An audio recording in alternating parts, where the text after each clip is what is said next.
This is The Jason Jones Show, powered by Mudhouse Media. Now, here's Jason Jones. Aloha, everybody, and welcome to The Jason Jones Show. I am your host, Jason Jones. We have a great guest today, my good friend Xeah. She is a writer, director, producer. She is an author. She wrote a brilliant, beautiful children's book, and she's most well known as a recording artist. She has a beautiful video out there called Monster. It's in the show notes. We're going to talk about it. You need to watch it. It's informed by the writings of Renee Girard.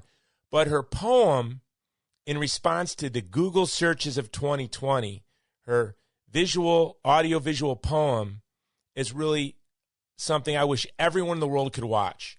And so that's why I wanted to have her on. We're going to talk about 2020. We're going to talk about Renee Girard, Wendell Berry. We're going to talk about Dallas Willard. This conversation is wide-ranging. And but she is one of the most talented and wonderful people I know. So it is a privilege for me to introduce you to Xeah. Make sure you watch the videos in the show notes, maybe before you listen to the interview. And but make sure you come back. You know, you're never supposed to send them away, because you go away, then the phone rings, Amazon Prime drops something off at the door. You know, you get distracted. But go to the show notes, watch the videos, and then make sure you come on back. Let's get on with the interview. This show is being brought to you by Movie to Movement, our new movie, Divided Hearts of America, as of today. Starring Benjamin Watson, is streaming everywhere. So wherever you download movies, our film, Divided Hearts of America, is there, where Benjamin Watson goes on an exploration to discover the secret to unite America. He looks at what's dividing us, and he discovers the secret to unite America. Look for Divided Hearts of America wherever you download movies. This episode is also being brought to you by MyPillow. You know, I've been using it for over a month now, and I love MyPillow. They don't go flat. You can wash them. You can dry them as many times as you want, and they hold their shape. They are made in the USA, which means you do not have to worry about forced labor in the manufacture into this pillow. And the pillow is just the beginning. I didn't know about the Xeah Dream Sheets and the mattress topper until they became a sponsor, and they sent me all of their products. And I have to tell you, if they said, Jason, you have to give up all your products, you can only keep one, I would keep the mattress topper. You've got to get the mattress topper, the Xeah Dream Sheets. I have stray cats from the neighborhood now. They come in my house, and they run right to I'm not kidding you. I probably shouldn't admit that. But it's true. It's true. We have a neighbor cat that comes in the house, runs right to my Xeah Dream Sheets. But all these products are available with deep discounts using the code Jones. Go to the Radio Listener Square on the MyPillow.com site. Use the code Jones for all of the products, and you get the deep discount. All right, on with the interview. Here we go. Xeah on The Jason Jones Show.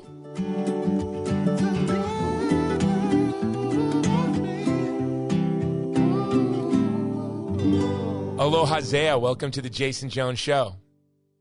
Hi, Jason. Thanks for having me. How are you doing? I'm pretty good. We're snowed in here, so I've just been at home, which I guess is similar to the way this whole year has been. Well, that's why I wanted to have you on. I watched your poetry film, which was really one of the most beautiful things I've ever seen. And so many of your videos have millions and millions of views, and this needs millions and millions of views too. And I'll help you get 100 more downloads from being on this podcast. That's what that's going to do. But you're an artist, you're a singer-songwriter, you're a poet, you're a children's book author. By the way, I love your children's book because it's like a children's book for adult children. That's what I thought. Yes, it's my favorite genre. But it's like a kid's book, but really for kids that are already adults. Does that make sense? Is that what you were going for? It actually, that is exactly what I was going for. Children's books for adults. Yeah, Mamaka, So you're a singer-songwriter. In my memory, one of your songs was inspired by a book I either gave you or told you to read. I forget. Is that true, or do I just insert myself into every story because I'm nuts? You 100% gave me the book recommendation, which I'm so happy about. Renee Girard's I See Satan Fall Like Lightning. And then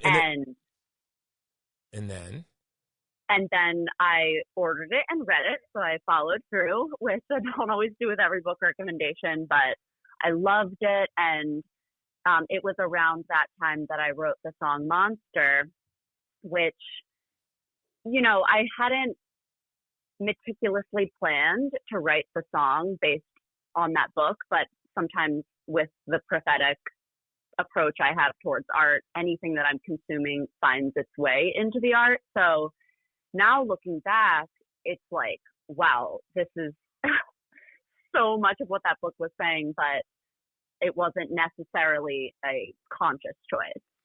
Okay, so I want to talk to you about the reason I'm having you on is I want to talk about your response to Google's year in review, or the most searched word of the year. But before we do that, let's talk about Monster.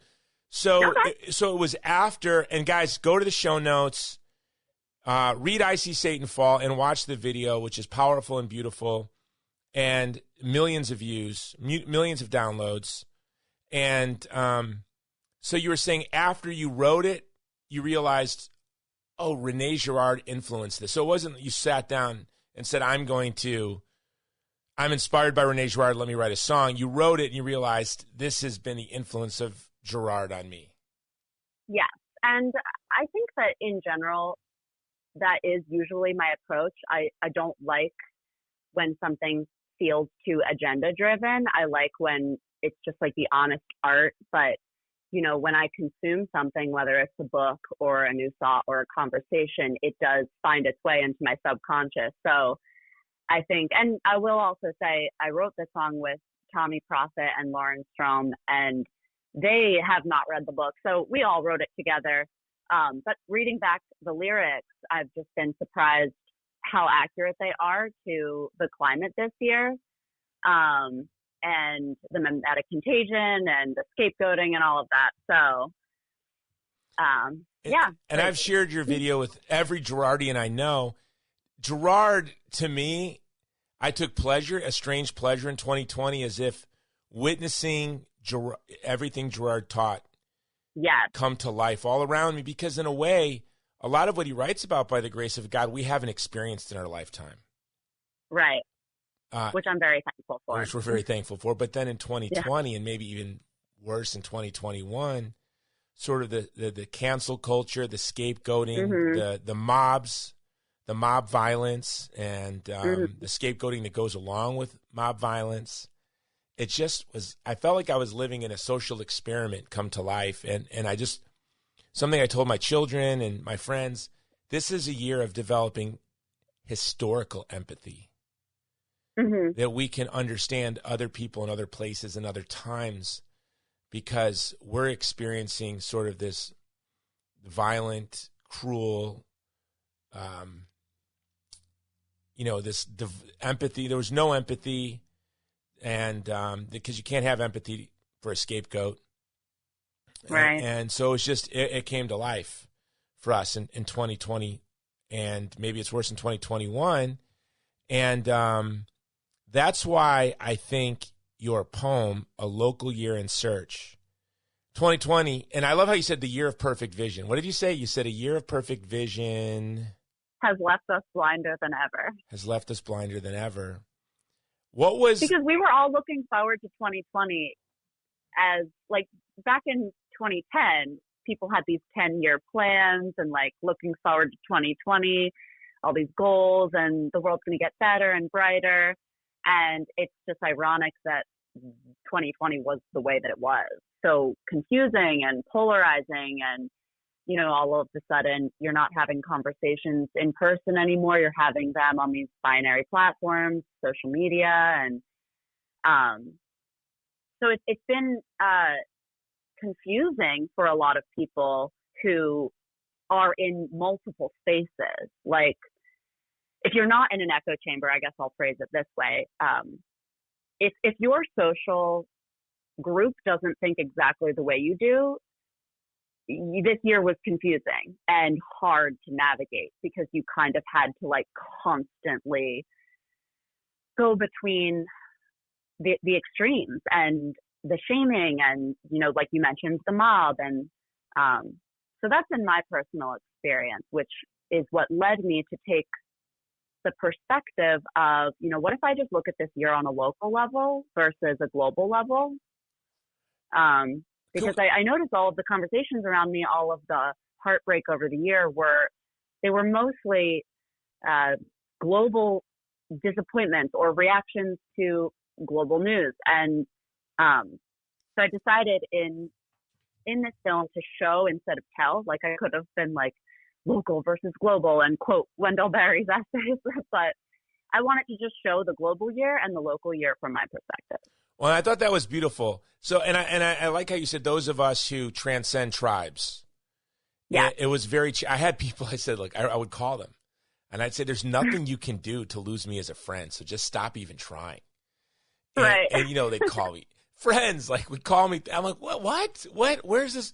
Are you crazy? I'm not. Stop even trying. So, but it had to be harder for you because you were younger, and you're an artist, and you were living in New York City. I think now you're back with your family. I got that from your poem. Yeah. But by the way, which is in the show notes, guys.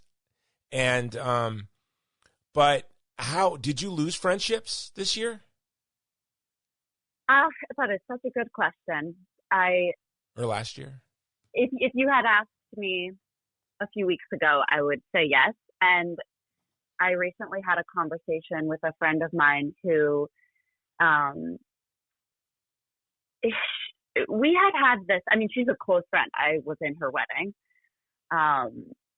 And we almost lost our friendship over this polarization and this climate and not because of conversations we were having over the phone or real like dialogues, but on social media. Like I don't post sweeping thoughts on social media just because I'm an artist. I think also I'm highly sensitive. Have you heard of HSP, the highly sensitive person?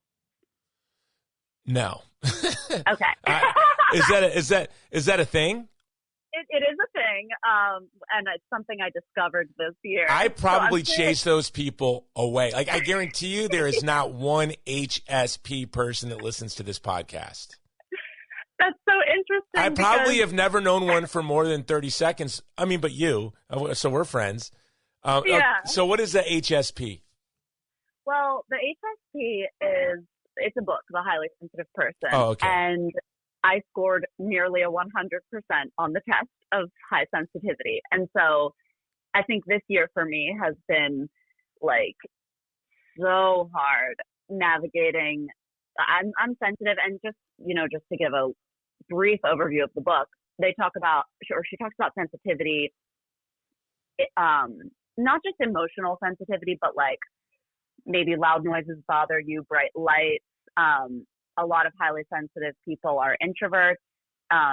You have awareness, emotional awareness. Like if you're in a room of people, you can tell what's going on immediately just by sensing the energy in the room. So it's a great book. You should definitely read it. But I have kind of leaned on that as a way to identify myself because I have really struggled with the sensationalized negativity of news. So that's number one. Number two, I've struggled with the way, I mean, I guess it does go back to the sensationalized negativity of news, which now includes social media, because anyone with a profile, an Instagram, a Facebook account becomes like their own little news outlet. So a lot of the information you're receiving is negative and shameful towards anyone that thinks differently than you. And so I have found myself circling back to why I don't usually post online. As an artist, I have a very broad social sphere. I'm aware every time I post something who I'm excluding, and not that inclusivity is the religion I ascribe to, but in my language and my approach, I like to have a real conversation, which is part of why I want it to be on this podcast, because it's a conversation. It's not a, standalone comment on social media that could get reposted into all these places that I don't know where it is. I don't know who's posting it. And it just goes back to the global perspective of like, you're so far removed from the information that you're reading. And that's what I started to, that's when I really broke it down to this concept of local versus global and local news versus global news. So I don't know if that answers your question. So in your poem, you start out how sorrowful the year was because you're receiving all this global news. Yeah. You're in New York City transcending multiple tribes. All of us are being forced into battles and forced into division. I just read the Acts of the Apostles today. And what was amazing about it was, I was like, this is like now. Constantly people stirring up mobs, constantly trying to create division, constant appeals to violence, constant appeals to authority. So that's what's global right now. And those of our closest friend, every battle becomes total war. Every disagreement, and we're not allowed to disagree on anything. It's strange. Mm-hmm. It's sorrowful. And I realized I'm more or less, I quit Twitter. I quit Instagram, gone. And I tried to disable Facebook, and then a friend's like, yo, you're still on Facebook. It's still there. I'm trying to disable it. I'm like, okay, I'm moving to this other site for my podcast, social media site. I'll kind of leave it there, but I'm not even checking it daily. And I'm just sharing articles that I write in my podcast. Because all the reasons I had Facebook, right? Why did we have Facebook? My goal was to reconnect with old friends. I had my Army buddies. 10 years ago, Facebook for me was my Army buddies talking to my friends on my wall that I went to elementary school with, talking to someone I had just met the week before. There were these beautiful conversations. That's how it started. And then I realized, what is Facebook now? My Army buddies calling my friend from elementary school a moron. My friend from elementary school called my Army buddy a fat pig. Like, this is not, I didn't sign up for this. This is gone. I'm done. I don't want any part of this. And I feel the same way. Right? But the podcast is the anti-social media in a way, because you can have really broad, nuanced conversations where we can respect each other and we're allowed to disagree. We are allowed. I think we're allowed to disagree, right? And one of the things with social media that we probably all do if we want to say anything is we hurt people. And then we don't mean to, but again, we don't know the context of the 5,000 people are going to see what you post. And we don't know what place they are. We don't know what they experienced today. We don't know we don't know how they're going to take a little comment I would put on an issue. It might strike them at the wrong time, in the wrong way. And it was meant for this person talking about this. You have no control over it. And I don't know if I'm a highly sensitive person, but I can tell you I'm addled by I don't want to hurt anyone. Like, I don't want to hurt someone's feelings. I don't want to place burden on someone. And I do, by the nature of what I do for a living, I talk about really tough, challenging issues that can be hurtful to people. So I know that that's something I can do very easily. That happens probably quite a bit, and I'm addled by it. I don't want to do that. So Facebook, Twitter especially. I mean, Twitter is pure. There's nothing good that could ever come from Twitter. Ever. Well, it's one of the questions I've been asking is social media a private or a public space? And if it is a public space, like for myself, I've been comparing social media to a mall. Like, if I walk into a mall, I'm going to wear clothing because it's respectful to other people. I'm probably going to only talk to people that I know, because it would be weird to go up to a stranger and just tell them all of my opinions about something. And so what I think is really strange is that we're treating social media as a private space when it's a public space. And then in the public space, there's no politeness. There's no rules for politeness. That's brilliant. Right? Like, we have thousands of years of Like, Yeah, if it's a public space, then yeah, treat it like so, a public space. But we want both. We want both worlds. We want. well, I think it's confusing because maybe it is a private space for you. Like some people have their Instagram set to private. And some people, like we mentioned before, you're in a tribe and everyone thinks the way that you do. So it kind of could function like a private space, but if you have a diverse social group, if you work in an institution that ideologically is different than the family you came from or the place you grew up, then you don't have the luxury to be thin in your dialogue. Like you have to think of everyone when you post something. So then additionally, what I think is happening is that we're actually getting a wrong view of what people are even thinking. Like I realized one day, when I go on Instagram, I see maybe 10 or 15 screamy posts from different people who are upset about something. Sometimes they're upset about the same thing. Sometimes it's different things, but they're just the people shouting the loudest. Whereas there's hundreds of people who are keeping their thoughts to themselves because maybe they're also being sensitive the way I'm being sensitive, but I never hear from them. So I don't get to see that represented on my feed. So Yeah, it's sad. It's you know what, it's a challenge. I think we tried to. It's a new technology. We tried to navigate it, and I realize I just can't. Either you keep it to 120 people, you never talk about things that are important. right. And my tribe, like yours, is very diverse. And I've always like celebrated how my Facebook page was the town hall, where I would allow. I mean, you would not believe. I don't know if you ever look at the conversations that used to take place on my Facebook, but I mean, people from all over the world, all walks of life, having great conversations. Sometimes someone would get out of line, and I'd say, "Hey, listen, the only rules I had was this. You can say anything you want about me, any ad hominem attack in me, because I invited you onto my page. Say what you want. You can even make ad hominem attacks against other people on my page that you know. So if you went to high school with me, and there's another guy we went to high school with, and you want to like go at it, go at it. The only thing I ask is that you respect my friends that you don't know on my page, period. And I don't care if you agree with me, you're defending me, if that's my friend, my cousin, my uncle, you be respectful. Now, if you guys are friends, you have a relationship outside of me, have at it. It just seemed to me like a simple rule. That rule was maintained until about the middle of until COVID. The shutdowns, I don't know if it was the shutdowns, the tension of politics. I don't know what it was, but then all of a sudden it became unmanageable. And I just realized I got to shut this down.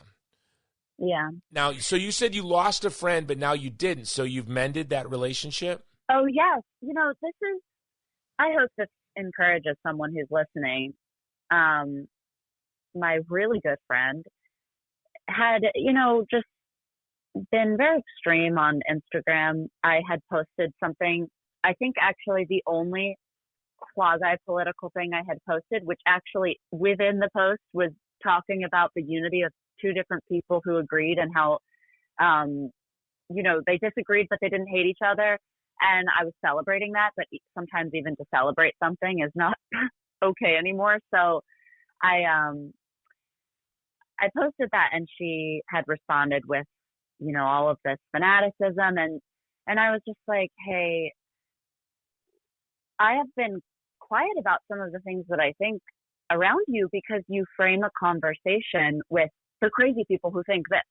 So I'm not going to come into that conversation with like, well, actually, I'm one of those crazy people, right? Like you immediately shut down the conversation when you approach it that way. And what's amazing is we scheduled a phone call. We had a long conversation just outlining where we think differently. And she agreed to everything that I was frustrated with. She even admitted that I was one of the only people, I think actually the only person she knew who thought differently than her in this one area we were discussing.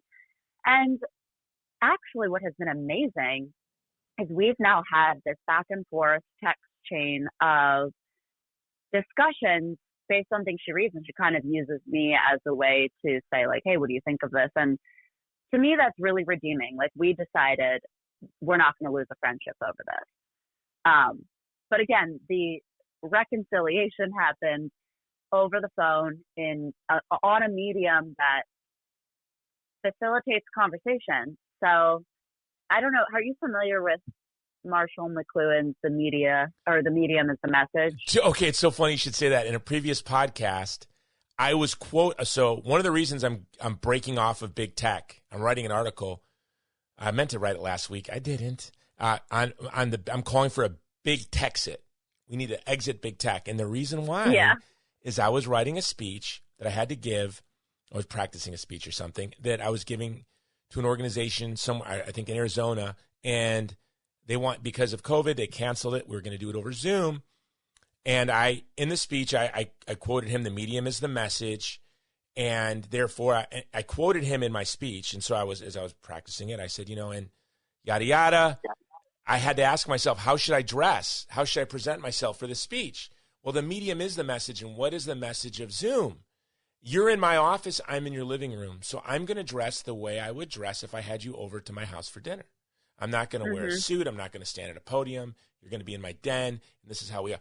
Well, the next day, Facebook, Amazon, everywhere I get digital ads, they were advertising the book I was quoting.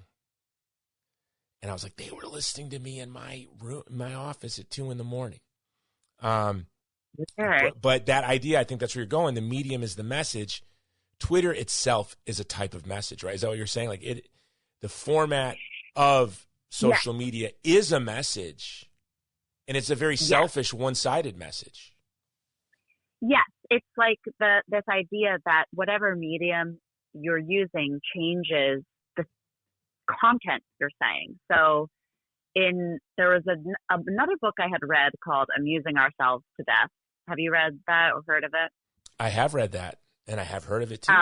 Amazing book. I love that book. And I remember that was just reading his perspective on the medium is the message, that phrase, and then also the Kennedy-Nixon debate, where the people who had listened to the debates thought that Nixon had won and the people who watched them thought Kennedy won, because the visual medium changes what you're saying. All of a sudden you're focused on the appearance of confidence, your hair, your clothing. And so it's fascinating actually how you could say the same message through a book, a podcast, over a phone call, over the television, and, on Facebook, which I personally think Facebook and Instagram are the best examples of the medium is the message being like, you can just take something so out of context, and the medium itself is not designed for conversation,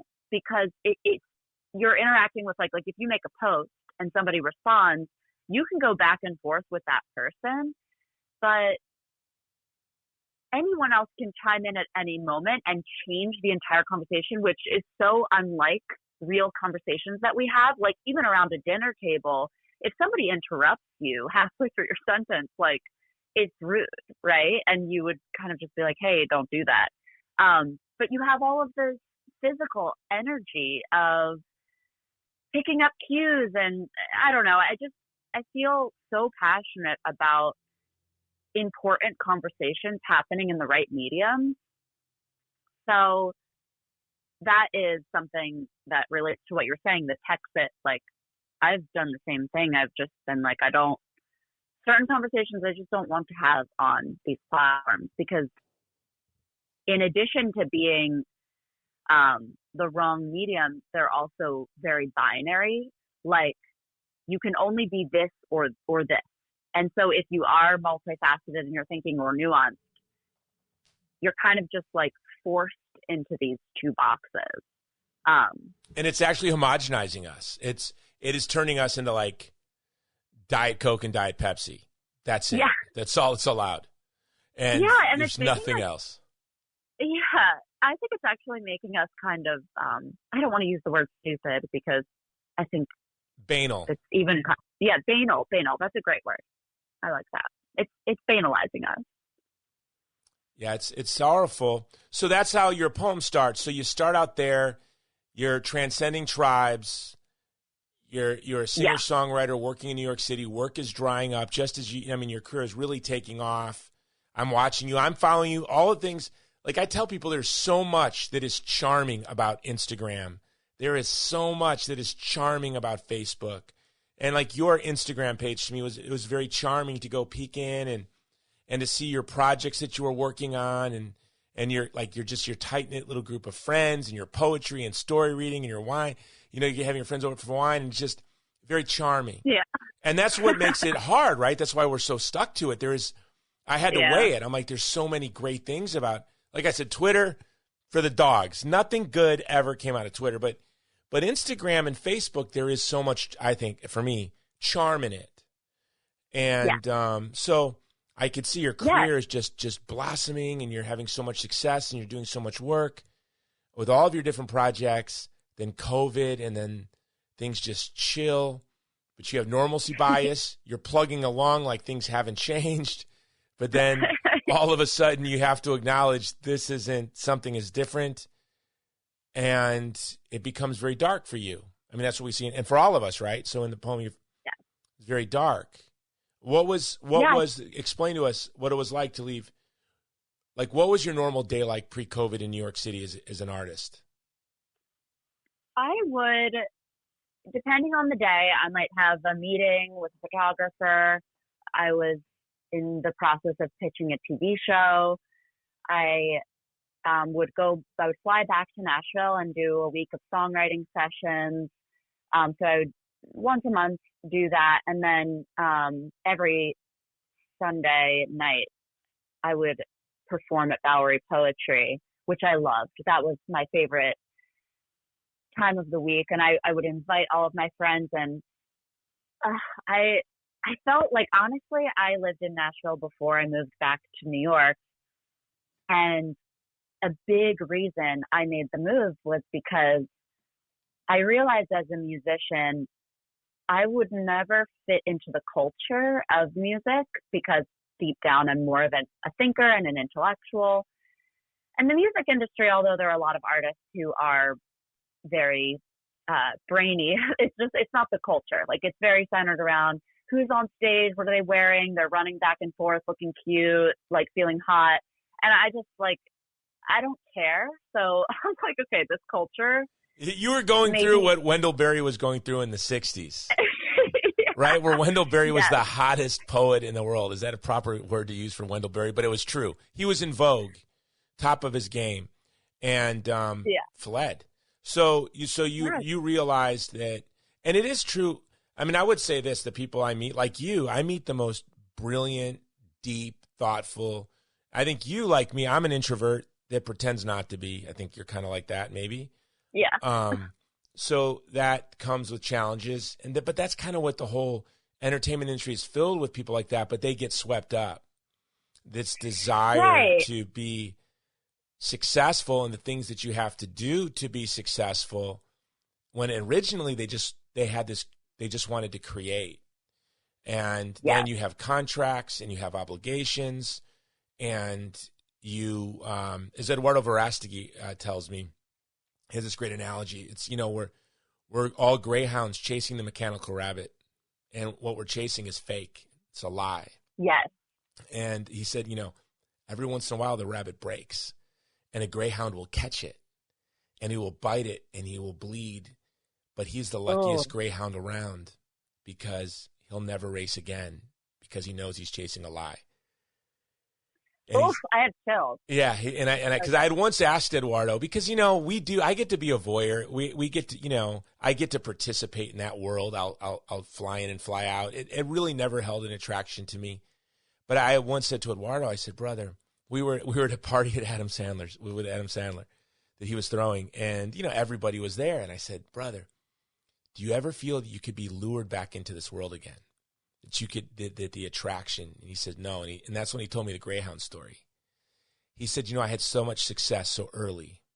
But of course, a lot of people have success early and they keep chasing the Greyhound. It's so strange. But he said, for me, I caught the rabbit. I hurt myself. I hurt other people.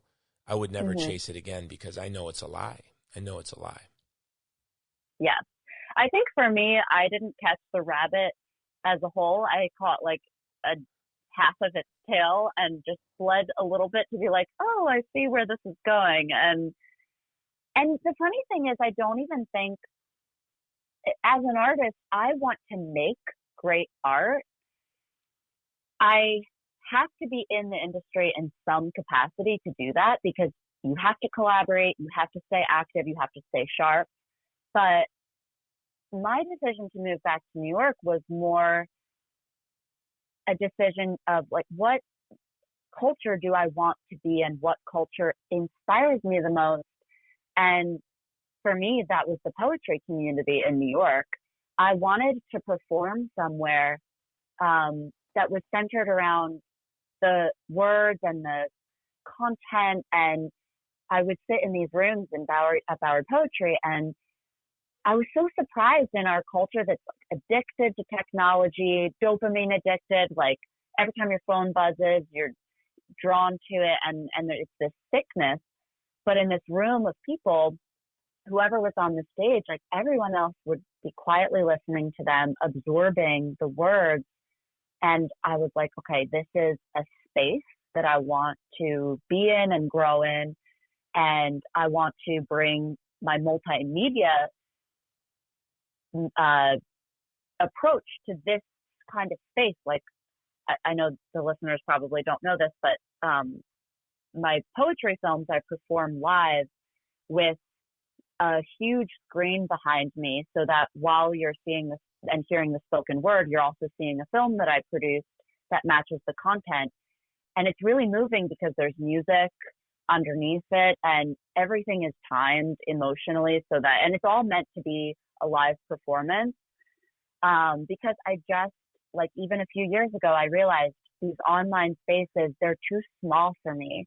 And I felt myself trying to squish into them. And I finally was just like, okay, you know what? I'm going to go find a space that accommodates real thought. And I found that in the poetry community. But then COVID happened. And hilariously, COVID happened right as I was booked as a featured poet representing Manhattan for this event, which is so sad. But okay, so there's where you were. So yeah. You were living this beautiful life. You were, you had great friends. You were close enough to your family in Pennsylvania. You could pop in and out, going back and forth to Nashville. And in the poem, was that empathy when you were expressing how dark the world was becoming, or did it have that impact on you before you went home? I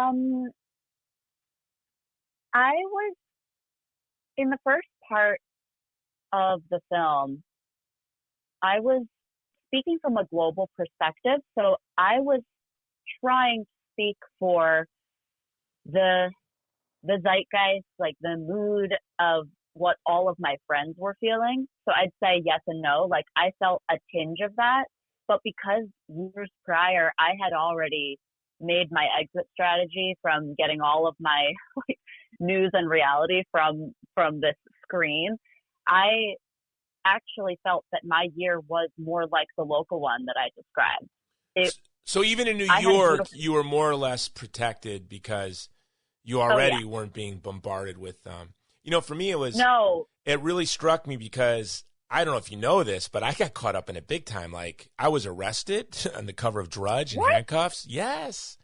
Okay, wait. Did not know that. Yeah, you're like, why am I on the show? No, it was a good thing. It was actually a good thing. My wife was like, I've never been more proud of you. So, and I'm like smiling. I'm like, this ball is going to bounce so well. Like, I was like, I'm not at all worried about this.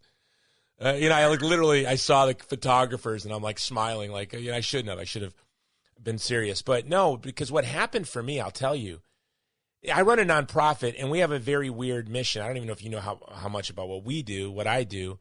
But through my nonprofit Hero, we have two programs, the Vulnerable People Project and Movie to Movement. And I really realized in college, but then later working for other organizations, that those who are truly the most vulnerable are abandoned from protectors because there's always a social cost to stand with the most vulnerable. And so that's what I always do. We always do these sort of operational pause is where we look, who's the most vulnerable people in the world with the fewest defenders? And we've been working, for example, with the Uyghur for many, many years, the Kurds, the Christians, and Yazidis in Iraq. And food security is something that has always been something I've understood as part of democide, the greatest tragedies of the 20th century, the genocides and democides. And so this is something that I thought about, not nearly as much as I've thought about this year, but when I heard that Italy was locking down, I wrote an article around that time in February, around a year ago, saying that if Europe and the United States follows this lead, it's going to lead to famine. And so I panicked, we cannot follow the lockdown model because the cost is going to be much higher than any reward. And so I started writing about how lockdowns, and I knew it wouldn't be 14 days. I said it even in February and March, this lockdown is going to be probably, forever. This is going to be a challenge to get out of this. And it's going to lead to just a small so I became just consumed by the thought of famine. And I thought just the smallest decrease in production, processing, and distribution of food will put the most vulnerable at risk. So I started leading the Reopen Hawaii events as soon as we closed down, the first week, which led to me being, I think, the first person in the world arrested at a Reopen event. And it was on the front cover of Drudge above the fold, which is the best way to fill your phone. You get a lot of phone calls and emails when you're above the fold in handcuffs in the Drudge Report. And so for me, the first, half of the year was my organization. I felt like we're just being crushed, and sadly, what we had thought was going to happen happened. And it's been a devastating year for hunger, in spite of it being one of the best years ever, if maybe ever, for grain production. It was just because of distribution and other problems that were caused by the shutdowns and fear, in the developing world. So for me, the reason why your poem struck me is up until August, my obsession was Hawaii's food insecure. We rely on ships to bring us 90% of our food. We're the most remote place in the world, and I can't travel to do my job, and the communities I'm working with are being crushed because, for example, Iraq had very brutal lockdowns. And so I was just addled by the global problem to the nth degree. Then in August, I realized the Titanic has hit the iceberg. Now my job is to focus on my children and my wife. Right. And sort of the same rhythm of your poem, from global to local. Now, not that I would ever forget the mission of my organization. And I pledged that as I focused more on my family, I would amplify even more our work and our message. And by God's grace, we were. But like you, I would have to say, I live a charmed life. And do you struggle with this? Because you said in the poem, you end with this. I wrote notes and I can't find my glasses. Do you remember what the visual was? You talked about. I can't even remember. I don't know. It's actually now at this point. It's not. I don't have glasses. It's my. I have the glasses on. It's my handwriting, so I can't even. But that. You didn't have to worry about the suffering of the world because you have a Savior who carries the world's suffering. Oh, right. Yes, but the ending of the poem. Do you ever, this is, the ending of the poem struck me because I would say something, maybe it's my biggest question for God. In a world with so much sorrow and suffering, I live like a pharaoh. I'm not wealthy or powerful, but I have a home full of books and children with musical instruments and a refrigerator filled with wholesome food, and I have a MyPillow and a mattress topper with the Xeah Dream sheets. You should know they're our sponsor. So I have like that. Use the code Jones. You could have it too with those deep discounts. But yeah, do you struggle with that sort of? I call it the problem of grace. There's the problem of pain. How could there be an all-knowing, all-loving, all-powerful God? And I'm hurting so much. My question is, I always hate saying this out loud because God's like, oh, I can help you with that right now. But how can there be an all-knowing, all-loving, all-powerful God with so many people suffering? And I live in a valley with a beautiful river and flowers everywhere and birds singing and my children running around. So when I watched your poem, you set the local within all of this suffering. And your local was so beautiful. It was like a glimpse of my life. Like it was you live by going home to be with your family in the midst of all of this. Yeah. Even though your dad got COVID and you fought through that, you live a charmed life in a world filled with so much suffering. Yeah. And, I think I struggle with it too. And I think maybe the reason we got into the spaces that we're in as filmmakers and artists is born out of this desire to mitigate that suffering or help. Or I love this quote by Dallas Willard. I read this book years ago, probably when I was a teenager, and I still remember this one line that says, "The killing fields of Cambodia happen because of philosophical conversations in Paris." 100% true. Yeah, and so I just Sartre and the killing fields in Iraq and Iran. Yeah, and everywhere. I mean, that's right. Any suffering is always born from an idea, even if it's just the idea of envy or bitterness. It's still this abstract thing that lives in your brain that comes out in your actions. And so I think that my real discontentment is with this idea that I'm a good person by being aware of all the global suffering, but doing nothing about it on a local level. Do you ever listen to this podcast? I have not. I will though. Shame on you. Shame. So no, but I often will say is, look, if we are aware, because this show was founded, what I say is we talk about, I founded the show to learn how to be charming and entertaining. And when you're not paying attention, I talk about genocide, democide, and war. And so that's often our topics, right? So, right. But to listen, to be a voyeur, it's to get an emotional catharsis, some sort of emotional response to hearing of a tragedy is more wicked than sticking your head in the sand, isn't it? Right. Yeah.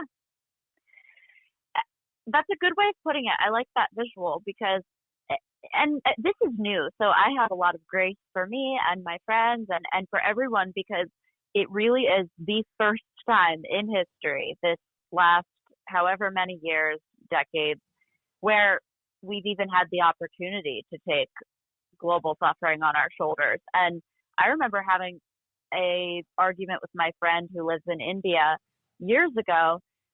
She was getting on my case for not reading the news more. And I told her back then, before any of this was an issue, I was like, I don't know why it's my responsibility to be aware of every single thing that's happening in the world when I can't do something about it. And so, like, why is that ethically seen as moral? Like, being aware has been confused with being a good person. And I look at the people I admire most, and they're just day after day, like even the nuns that I study in Provence, they are already cloistered. Like, they've signed up for a whole life of quarantine, and they don't know what's happening. I mean, when I visit them, I talk to them about problems in America, and they're like, oh yeah. And they're just doing what they do best. They live a life of prayer. They farm. They take care of each other. And that's a whole vocation in itself. And everyone has a different vocation. And maybe someone's vocation, they have to read the news constantly because they're a thought leader and they're responsible to get the right information out there, or whatever it might be. But for me, but even those thought leaders have to be thought leaders, have to be very narrow so they can be deep in the information that they consume. If you're talking about, trying to, save minorities from the calamity of American foreign policy, you're focused on Iraq or Yemen or Syria or right. I mean, half the world at this point, but you know what I mean? You have to be very narrow.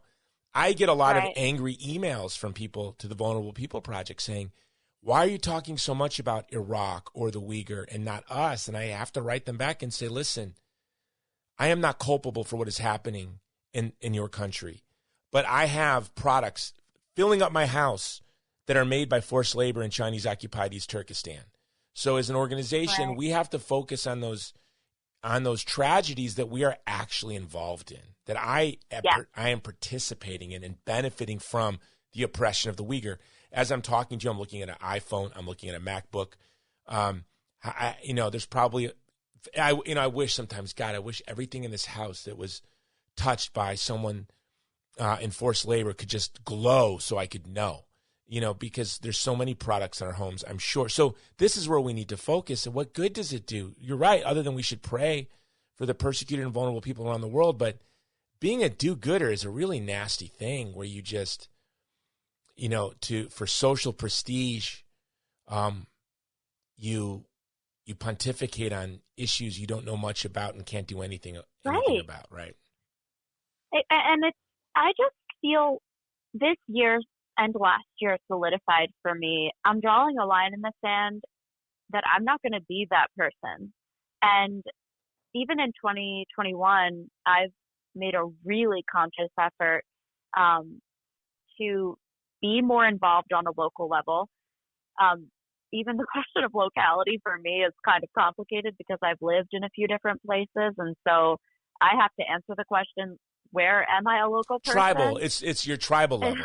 Like your tribe, your tribes, you have your tribes in New York, your tribes in Nashville, your tribe is not just there in Pennsylvania.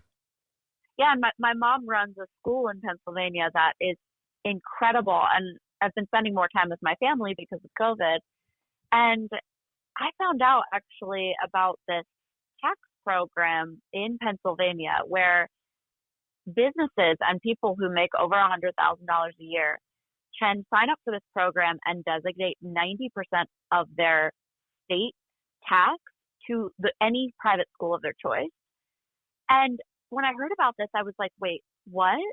Like, I'm making a video about that. I'm promoting that. I'm helping my mom's school because I think if people really knew about that, they would have a concrete, and obviously only some people can do it because you have to either own a business or make a certain amount of money. But it's like, I really think if we start concentrating on the local level, we'll stop being in this cycle of complaining and shaming. And I mean, I had full on panic attacks this year because I would see a post and like the trigger system in my body had just been, I'm so exhausted by all of this negative energy that I got to the point where I'm like, it's not even really a choice anymore. Like, I can't look at my phone because it truly will ruin the rest of the day and render me completely useless to anyone around me and the things I'm involved in. So I'm really just a month into the cold turkey, like really sticking to rules on how I engage with social media. And making this film for my mom's school is a great example because I'm not going to be famous for making this film. Like, it actually has nothing to do with my artistry for Xeah. But I'm like, this is how I can help on a local level because if I make this film and X amount of people see it, that means, maybe 10 underprivileged children can go to this incredible private school that personalizes education and has a classical approach.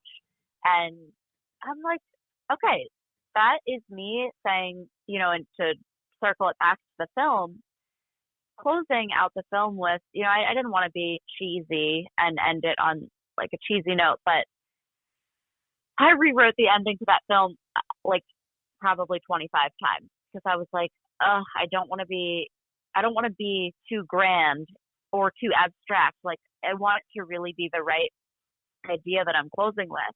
And to say that I have a savior who carried the weight of global suffering so I don't have to is my way of actually saying I'm not a god.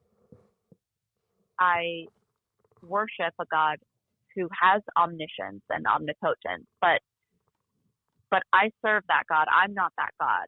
And I think sometimes the temptation with the internet and even with global efforts to fix the world is that we're trying to be God. We're trying to save the world. You know, Mother Teresa didn't try to save the world. Do you know her quote about the bucket? No, tell me. Okay, Mother Teresa was asked, you know, you're doing all this work in India and, you know, you're not making a dent and there's the sea of human suffering around you. Why are you doing this? And she says, I'm not tending to a sea of human suffering. I wake up every morning, I grab my bucket, I walk up to that sea, I dip my bucket into the sea, I bring my bucket home, and I tend to my bucket. Oh. We're all called to tend to our bucket. Now, we have different buckets. Yeah. I, by who I had as college professors and my experiences in the military and who my friends were, my tribe is in Sudan and in Iraq and in East Turkestan. But that most, you know, I didn't go seeking that. And if you're a dentist and you're making sure everyone in your community isn't walking around with a toothache every day, that's your bucket. What a beautiful bucket that is. Right. If you're a teacher opening up the world to students every year, what a beautiful bucket that is. Today earlier today I was at the boxing gym, and I love my boxing gym. I just love it. It's in the barrio. It's in this Spanish neighborhood, and the radio stations are all Spanish language radio stations, and all these kids. And this young kid came up to me today. Young to me, I'm 50. He was probably like 23. He goes, "Mister, you you train so hard, you work out so hard, you inspire me." And he goes, why do you train so hard? I said, I train so hard because I have a job. I think my job is very important, and I see that this trains my spirit to be good at my job, and so I'm here to train my spirit to be good at my job. So that's why I push myself so hard. He goes, "Well, you make me push myself hard, you know." And I got my first pro fight coming up, and I said, "Well, even your pro fight, all your career as a fighter," I said, "that is really just a sacrament for how you're going to live your life as a father, as you go beyond boxing, and I hope you're a champion, but you go beyond it, whatever you do, this is just how you're going to live your life." And he goes, "Well, hey, I just want you to know I watch you. You know, you're an old man." And I'm like, "I got to train harder than that old man." And I thought, that's the best thing I could have done today. Just going to the boxing gym, right? And that to me is like, that's what we all have a chance to do, that locally every day. That's what I hate about these masks. We can't smile at people. I love smiling at people that no one smiles at, talking to people that no one talks to. Yeah, so that makes sense. And was that a sneeze or a dog? No, that was me changing the log in my fire. So it keeps going. That's awesome. We've never had anyone change a log in a fire. We've had dogs bark a lot. We've had the Amazon Prime truck show up quite a bit. We've never had.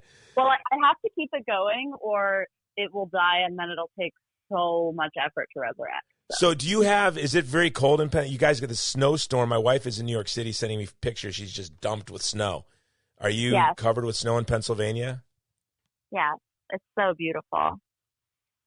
It is beautiful, but after 31 years in Hawaii, it's more beautiful. And I see you on Instagram standing in the snow than me standing in the snow. Hawaii. Well, hey, I want everyone, you got to go in the show notes. You got to watch Monster. You have to watch 2020, the Global Local Poem. And it should be your most viral of poems, because so many of my friends I sent it to said it just made them cry and it gave them chills. Aww, and you captured everything. Yes, you captured everything, that when we look at the world, we're miserable. But when we look at those closest to us, this treasure all around us, our family and our friends, we can have a beautiful life. But then you even deal with the problem of, one of the things that got me so mad, and I've ranted a lot about on this podcast, is when my friends would call me up and go, "Oh, 2020 was such a great year for me. I reconnected with my family, and I had just had a lot of time, and I got to work from home, so I didn't have to commute." I'd be like, "Yeah, okay, you weren't starving to death. You're not a single mom with bad Wi-Fi and 3 kids trying to do Zoom classes, and they're not, and their unemployment check, like in Hawaii, is 6 months late. Oh, glad it was good for you because you could meditate and be close to your kids, you know." But you dealt with that in the poem. You're like, "Listen, there's all of this going on around me, But when I focused on what's closest to me, it was quite beautiful. And yet, there is a world of suffering around me, and we're not thoughtless to that. And that's what I really loved, because if that wasn't there, I would have probably been offended. I get offended by it. I'm like, I'm not a highly, what do you call it? Highly, I don't know if I'm a highly sensitive person. Is that HSP? Is that right? HSP, yeah. I don't think I'm an HSP. I hate to admit, two things I hate to admit that you can't tell anybody. I am a cat person. I lie and I tell people I'm a dog person. Because guys that are cat people are weird. I'm a cat person. And I love cats. But I tell people I'm a dog person. And then two, I shouldn't say this, but like I'm empathetic to maybe a fault. Like it can ruin me. If I hear of a U.S. drone strike that kills 36 women and children in Yemen, it ruins my month, because I feel responsible for that. Yeah. And I can feel it. I can see it. I can see the sorrow in the eyes of the father coming into his home, it's smoldering, and his family's gone. And so the impact of the COVID shutdowns and the ham-fisted policies of the world's governments, sort of the thoughtlessness to the vulnerable that have fallen through the cracks of our response. I don't know did you see the New Yorker cover? It was like some chic woman sitting, this was I think last month, sitting in front of her computer, doing a Zoom chat, probably surrounded by like Uber Eats containers and a wine glass in her hand. And it was like, like that's what our year was. Yeah, great. That's what your year was. Oh, yeah. But that's not most people's year, okay? Like, can we, there's a lot of people that are working at the Amazon distribution center, food processing. Their life was much different. There's a lot of... Well, yeah, somebody delivered that food to you. I mean, Jason, I am 100% on the same page. Like, and New York is the example of this thought, because in my neighborhood, 40% of people left within the first 4 or 5 months of COVID. And it's because they couldn't live there anymore. Like, so 40% of people had to leave, and the people who stayed could afford to live there and stay in their Hamptons home or go to a family, or, my family is close by, so I could go to my family. But like, even for me, I lost my job this year because in addition to the industry, I run a wedding videography business, and that's the events industry, which has been hit hardest. And so I lost my job and never had anticipated that happening, because business had doubled every year and done so well. And so like, I actually had to make a conscious choice in this film I could have made a film dwelling on all of the negatives of my local year. But I wanted to include it briefly, because I think in the grand scheme of things, there are people who have it a lot worse than me. Like you said in the beginning of this call, they couldn't be locked in with a healthy family. Maybe, they're in an abusive situation, or they have nowhere to go. And I think that what's been really frustrating about getting our news and our information from the sources that we do, and having these global cultural moments, it's too thin. Like, I'll actually, because I know we're probably closing, but Wendell Berry has an essay that I love, outlining basically the difference between global thinking and local thinking. And he says, properly speaking, global thinking is not possible. Those who have thought globally have done so by means of simplifications too extreme and oppressive to merit the name of thought. No, what essay was that? This essay is called, so it's in a book called Sex, Economy, Freedom, and Community. I love that book. Sorry, I was wondering if it was... So good. Yeah, that's probably where I got the idea. I tell people, think local, act local. Do you know what thinking global, acting locally is? That's called imperialism. That's like... That's fascism. What do you mean, think global, act local? You become an instrument for some distant, homogenized ideology. No, think local, act local. Right. Jason, I don't know why more people aren't talking about the local global thing. It really is concerning to me. Because the global, powerful, wealthy, transnational, ideology that lends itself to that, there's this right. homogenizing impulse. And, it's sorrowful. It's really sorrowful, this idea. And it really has to do about distant, unelected power, where to me, everything beautiful is close to home. And yeah, right. Right. And I guess because you and I from young ages had to leave home, had to leave our friends or family. I mean, I know I did, and got shoved all over the world. You can romanticize the local. That's not perfect because, of course, all sorts of contradictions and horrible things can exist in small little communities. And so that's what the global is. Like, we're going to purge every filthy remnant of the past that survives in local communities. But what's the cost in doing that? Right. Right. The truth is, yes, a lot of dark things live that are sheltered in local communities, but so do most of the beautiful things in our lives are also sheltered by those local communities. So I think it's this utopian impulse that we can purge the local communities of every historical vice or sin. Yeah, and I think that is, I like that you used the word utopian, because I'm seeing my friends just this obsession to poke holes in what already exists when they've never done the work of creating something. And it's like so much easier to destroy or poke holes in something than to create something.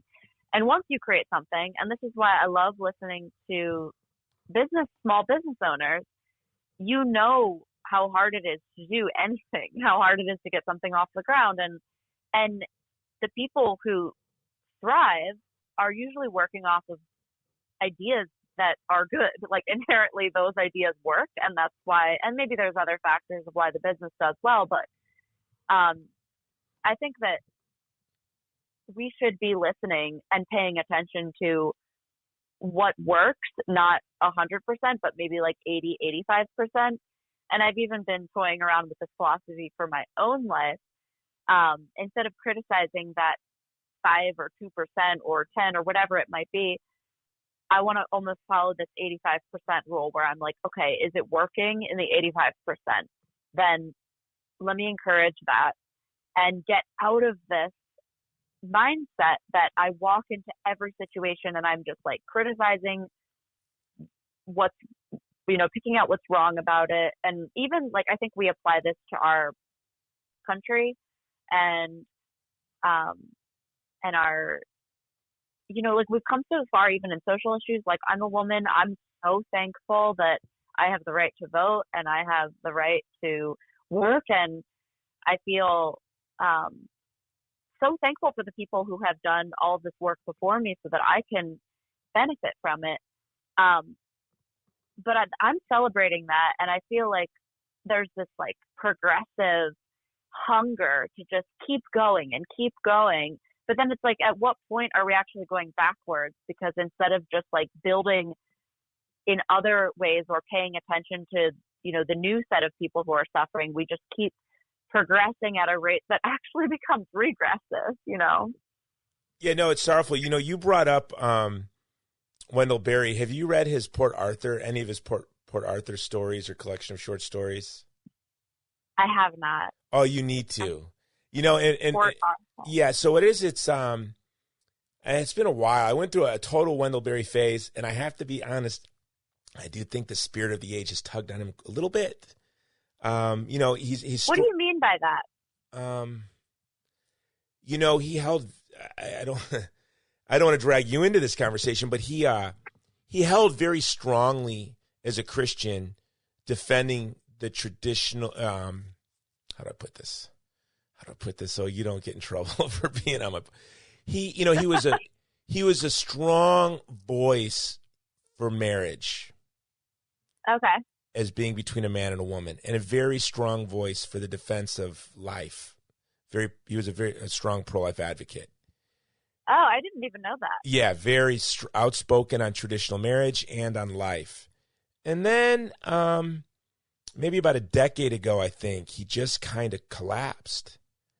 And the way I see it is, again, going to Gerard, the spirit of the age is so powerful that, that we all don't conform to it is a mystery.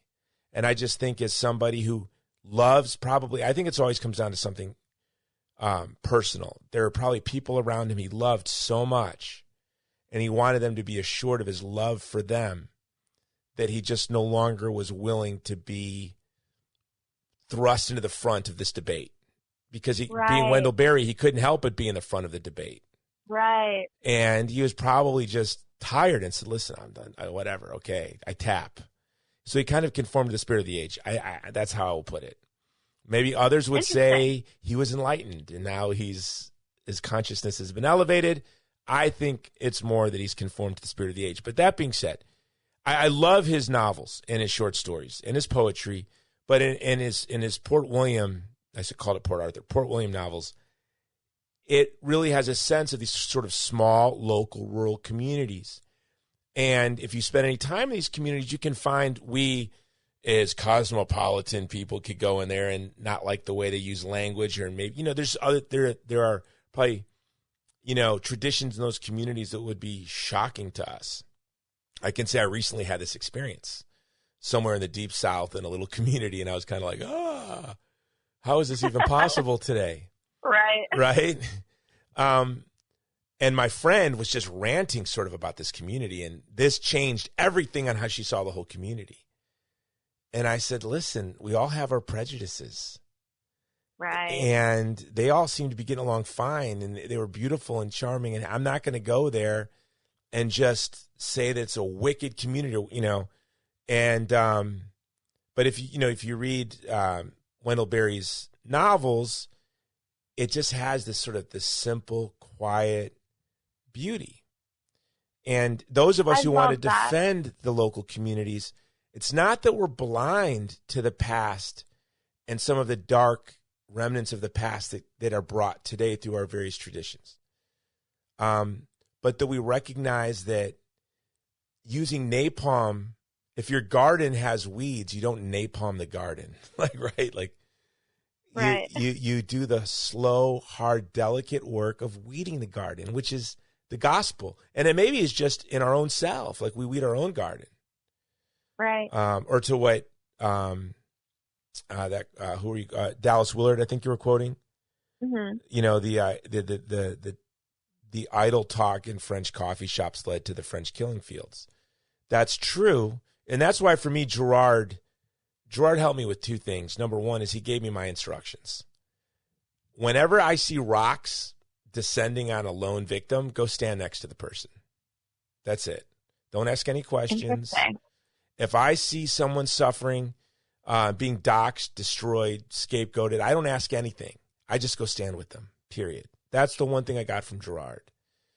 And when you do that, you will become indistinguishable to the mob from the victim. So don't ever have any hopes of being popular, liked, or have an easy life. And so that to me is what I got from Gerard.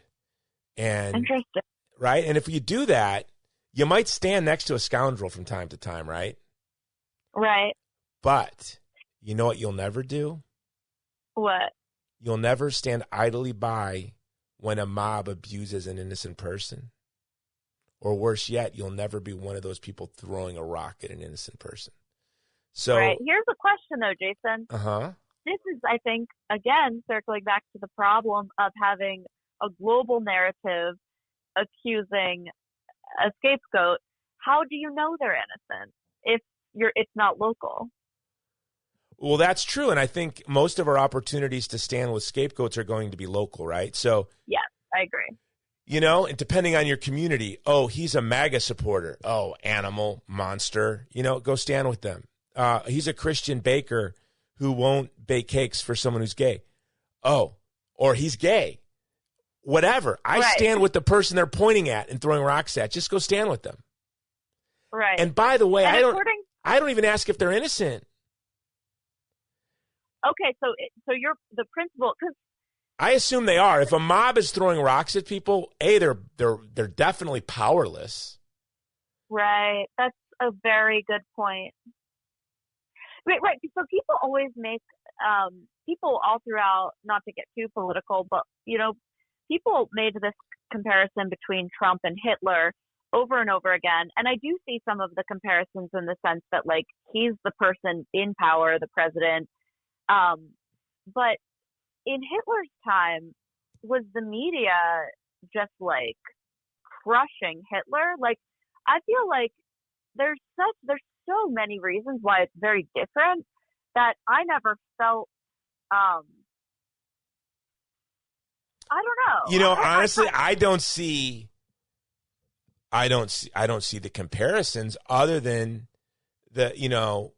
those who are in power today find him distasteful. I mean, I don't find anyone in American politics like Hitler, ever. Or, this is the Anglo-American political community. There's never going to be anyone that's like Hitler. Can we agree on that? Like, there's never, we speak English.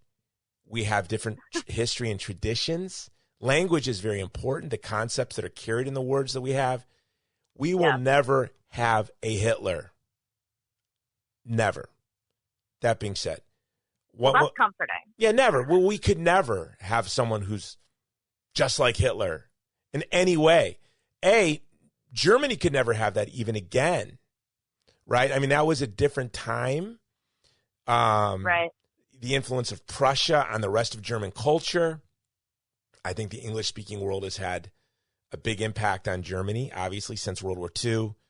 So Germany would never have anyone like Hitler. It's just kind of a weird thing to say. It just, what does that even mean? I don't even know what that means.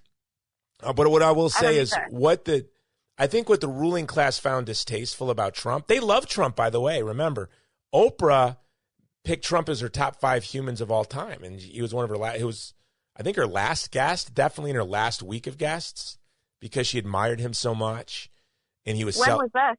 In the early 2000s or late 90s, when she did her last week of shows. Okay. What's interesting is the deplorables. I think the MAGA crowd, who are those folks? They're very ethnically diverse, ideologically diverse. I think if you look at, he got more black vote, more Latino vote, more of the gay support than any Republican ever. And I think the reason why, at least since Eisenhower, for sure. And the reason why was Trump spoke, whether it was a tactic or he's inclined to fight against bullies for the vulnerable, he spoke for those people that were left without a voice. And sort of the distasteful white American working class who the ruling elite looked down on, when Trump stood with them, they saw him like them. And they think they're all a bunch of Nazis. So Trump's defending them. Trump must be a Nazi because they loved Trump before. So they look at the American working class with disdain, and Trump dared stand with them. So then all of a sudden they despised Trump. Right. Yeah. It's also, it's so complicated in my brain because it's like, on one hand, I love Wendell Berry and I believe in everything he says about farming, local farming, and I haven't read enough to pin him down in terms of like, is he anti-capitalist? Like what? But I'm kind of just not concerning myself with those, more abstract, like large concepts, and just focusing on like, okay, I see what you're saying. Like a lot of the people you're describing, the contempt for, how did you classify the MAGA people? Well, Hillary Clinton, they call themselves deplorables, but they call themselves that because Hillary Clinton said Donald Trump is pandering to the deplorables. Okay. So in your opinion, do you think that like when Wendell Berry talks about the local farmer, is that a deplorable?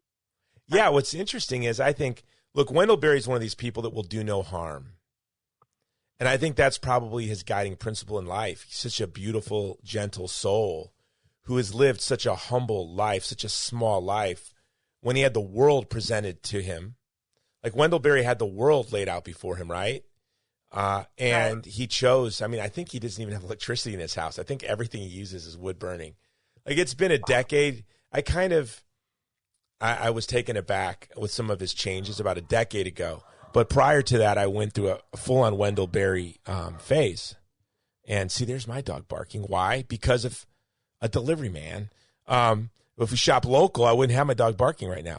But Wendell Berry, what I love, I think everyone needs to read Wendell Berry. And when you read Wendell Berry, what you get is a man who is thoughtful of the other.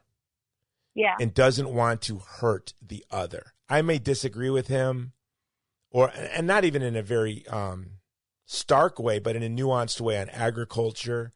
I do think I'm not one of these people that come out with a broad brush and hate big ag. I don't think people who work for big ag are vile. I think these are beautiful human beings, the farmers and the scientists and the food scientists. These are people who are like, how do we make the most amount of food with the least amount of water on the least amount of land to feed the most amount of people?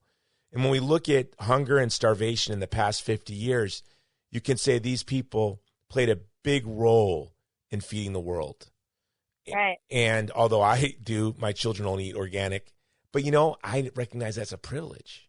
That's a privilege. It's an opportunity. But I'm not, so I don't know. I think Wendell Berry may, and I don't even want to speak for him, but I do think he's definitely an advocate of local, small. Yeah. But I'm kind of fascinated by it because I feel in my tribe, which does span every ideology. I mean, it's like there's almost nothing I can say all across the board that would apply to everyone, but there are certain things I feel I can say that will at least be tolerated or respected. But going back to what you said about standing next to the person having rocks thrown at them, I have that inclination too. If I'm in an environment where anyone is the outsider, I have the tendency to just advocate for them or play devil's advocate on something that I don't even agree with for their sake so that they feel comfortable.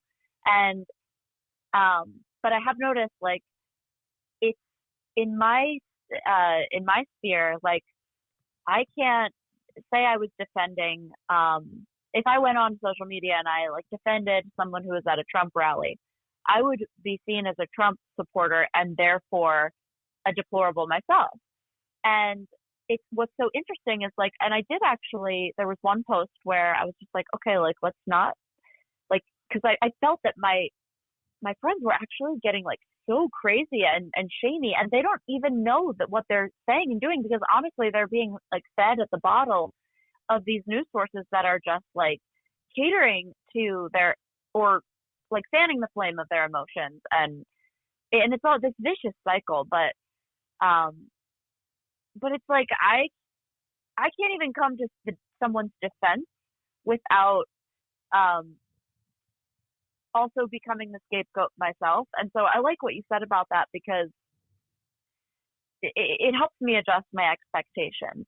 If I'm going to live my life that way, and if I'm going to come to the defense of the most vulnerable, then maybe I should expect a lot of rocks thrown at me too. No, and that's what Gerard also helped me understand when he said to be in solidarity with the vulnerable is to become vulnerable. Right. And if you find that your work to serve the vulnerable brings you social prestige, wealth, or power, you're a victimist feigning concern for the vulnerable. To me, the worst thing in the world is to be a victimist, a do-gooder. Right. God forbid I use the vulnerable for wealth or prestige. I'd rather be a con man trying to sell timeshares to wealthy people or something, right? That would. But can you imagine, God forbid, especially with the groups I work with, they're truly the most powerless people in the world, from the child in the womb to the Yazidi to the Uyghur. Could you imagine how repulsive of a human being I would be if it was really just some sort of charade for wealth, power, and fame? And then, like with what we do with my movies or whatever, wealth or power maybe has never come my way, but people do kind of get to know you. And it freaks me out. I'm like, God, no, Lord, please, no. Because I don't want to be that guy. I don't want to be a victimist, where if your fame comes from your art and your beautiful voice and your creative writing, if any fame ever came my way, it would really just be because of my work for the vulnerable. And that really gives me chills. It scares me. It actually scares me because you could become like the worst possible human being on earth. That's what a victimist is, really. Like that would be reprehensible. And I think all of us have that. It's a thin line, right? It's a very thin line, and you have to really gauge yourself. And if you're not taking risks, and what I'll say I'm proud of this. When I first started advocating for the Uyghur, I hate even saying this out loud, because they're Muslim, I got a lot of kickback from people around me. And over time, even Steve Bannon said when I was on his show that it was your relentless advocacy for the Uyghur that changed the direction of the Trump administration's treatment to the Uyghur or front shelving of the Uyghur. And that really made me happy because, that came at a social cost to me, I guess. In what way? I don't know. I don't ever feel, I don't ever feel it. I assume that it does. Like, so, some of my positions that sort of kick against type or what people expect, like my advocacy for the DREAM Act or fighting for the Uyghur, I always expect that it'll come with some sort of cost, and it doesn't. I haven't felt it. Maybe it does, and I just don't know. Or maybe the nature of how I've structured my organization protects me from that I do just sort of have my own little crazy tribe that wants to go stand next to everyone having rocks thrown at them. But like you said, though, most of where it takes the most courage, and a celebrity friend of mine told me this yesterday. She said, Jason, we were talking about scapegoating and cancel culture, and she said, I've been asking myself this. She said, and you came to my mind, would I be willing to stand with Jason if they slandered him and lied about him in public? Wow. She said, and I told myself, yes, I would. Oh. And I said, well, what if they say something that's true? Because that's what they do. They can tell the truth, right? Yeah. They can tell the truth. Yeah. And she goes, yeah, I'll still stand with you. And I'm like, good. Because, but for me, it's more about, I just don't want to hurt people. I have a fear of hurting vulnerable people. And I don't want to be that. I don't want to be that guy. So if the mob, even if you're wrong, you have no fear of hurting people in the mob. You're not going to hurt them. Right. Yeah, I love that quote in I See Satan Fall Like Lightning. It says, only one man can be king, but everyone can share in the persecution of a victim. And there's this really kind of sick energy this year where I feel that people actually feel more powerful persecuting the victim, which they perceive to not be innocent. So they feel justified in their persecution, but it's like, it's this sickness where, we had every opportunity to get offline, like start looking at the things around us, but we actually are drawn to the negative. And I think even on a spiritual perspective, it's, I've had to take responsibility for why am I drawn to the negative? Why, when I see a news headline that's negative, I want to click on it. I want to know about it. When I see a Facebook thread where people are fighting, I want to see it, right? Like, what is that in me? And why am I like that? Why is everyone like that? And obviously the news companies know, like, they're going to profit off of that. That's what's going to sell ads. That's what's going to get clicks. And I think, like, this is the main area that I've been inspired to create art about because, like you mentioned, your friend who would stand with you, people are privately thinking so many things that they feel they can't talk about online.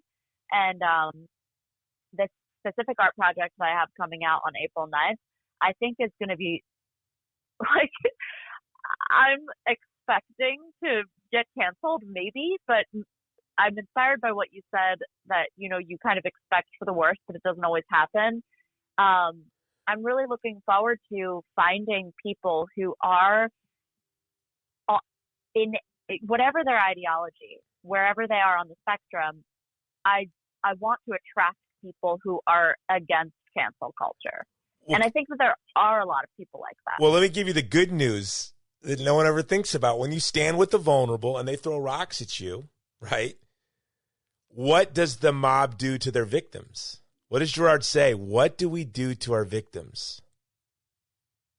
What? We deify them. Oh. So we're just a couple years away from being deified.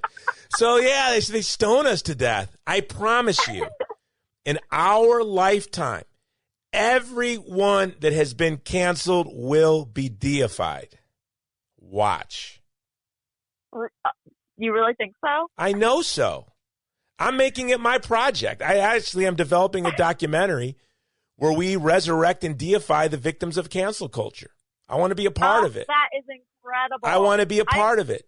Look, I have been wondering, where are all the people who've been canceled? Where are they going? Are they forming their own new coalition?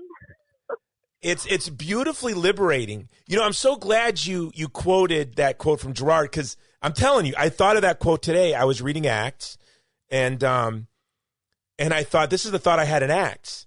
You know how they always appeal to the king or Caesar? Yeah. They're like, oh, yeah, he's denying the king.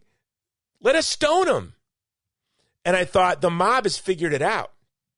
They're actually they actually get to be king, because now we appeal to the demos. They're denying the mob. Kill him. So we get to be king. Now we get to be king, and we get to participate in say the quote one more time. Only one man can be king, but everyone can share in the persecution of a victim. So now we all get to be king, and we all get to persecute the victim. Right. Jason, that's so brilliant. I think that's, yeah. That's the appeal now, right? The appeal now is, if Acts were written today, it wouldn't be, you're denying Caesar. It'd be like, you're denying us, the mob, the spirit of the air. How dare you? Not that the mobs in Acts cared about Caesar. They just wanted the authority of Caesar. Do you remember when they found out Paul was a Roman citizen, and they freaked out? They're like, oh, we better not kill him. There was fear. They needed permission first, right? They needed permission first because he wasn't powerless. You have to be powerless and innocent to be a good victim. Then we kill you. Then we kill you. Then we deify you. Wow. So black conservatives, gay conservatives, any weird group that you can really take and leave alone, separate. The Uyghur are perfect. A Turkic Caucasian Muslim in the way of global progress, because they happen to live over rare earth minerals that we need for all of the electronic crap we want. Powerless, without any defenders in the world. Innocent, perfect victim. The perfect victim. So we need to stand. And I think the gospel in the social space is standing with the true victim, not the acceptable victim. Right. Which is just an idol, but the real victim, the real scapegoat. So fascinating. Wow. I really like that twist on the thought that the mob is king. Because, obviously that we've seen that this year, but the awareness that the mob knows that they're king. And I actually, I had a dream, which this is, I like to be careful or sometimes private about prophetic dreams that I have, because I won't tell. I'm not going to tell anyone. I don't know if your listeners are they're big mouths. They're going to blab it around. I got to give you fair news. That's okay. They're going to blab it around. Okay, go ahead. All right, great. I have had this. Are your listeners? They're all across. Can I tell you about my audience? Honestly, yes, please tell me. I have. So my goal, now we have an audience of about 80,000 people. So Amazing. It started in my garage in Hawaii, and now we've moved it to my office with heating and air conditioning in Texas. Much better. And my goal is to find my tribe. And who is my tribe? Those who want to stand with the vulnerable. The vulnerable are not weak. I want to say that. I always say that. They're strong people placed in impossible situations. And I want to find my tribe. So now this audience is huge, and our audience is all over the world. We have a big audience across the Middle East, across Asia, across Africa. Of course, Europe is huge. And this week, I always find new countries just erupt. And I have this, program. I can see who's, where they're listening, how many downloads in this country. And so, it's interesting. We've had a big audience, and for a very long time in Norway and Sweden have been two of our biggest countries where we're always charting there. We just charted, and we were, I think, in the top 10 in Iceland this week of podcasts. And wow. I never noticed Iceland on the map before. I've noticed that there was a country called Iceland on the map. I never noticed much of an audience at all in Iceland. And in the past couple of weeks, it's just erupted. So Iceland, welcome to the show. By the way, it's the one country in the world that I haven't been to that I really want to go. Bring me there, and I will bring my pillows. So we have a very global audience. It's also, I always say this is not a Catholic podcast, but people tell me it is. But we have a huge Muslim audience, Protestant audience, very diverse. Well, I shouldn't say that because I don't think we're diverse at all.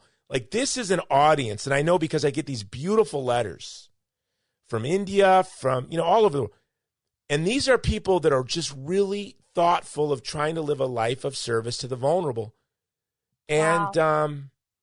Many of them are vulnerable too. Like we all are. Let's be honest now. That's something else I read. I want something else I read in Acts today that I saw a lot today I never saw before.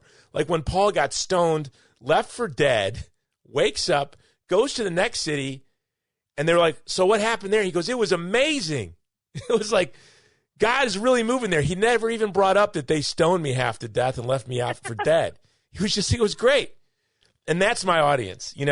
I think It's an audience that all has a sense of justice experience because they experience profound personal injustice themselves or in their own community. So we have a huge Uyghur audience, Kurdish audience, Christians across the Middle East. And so I'm finding my folks, people who were vulnerable, who were like me.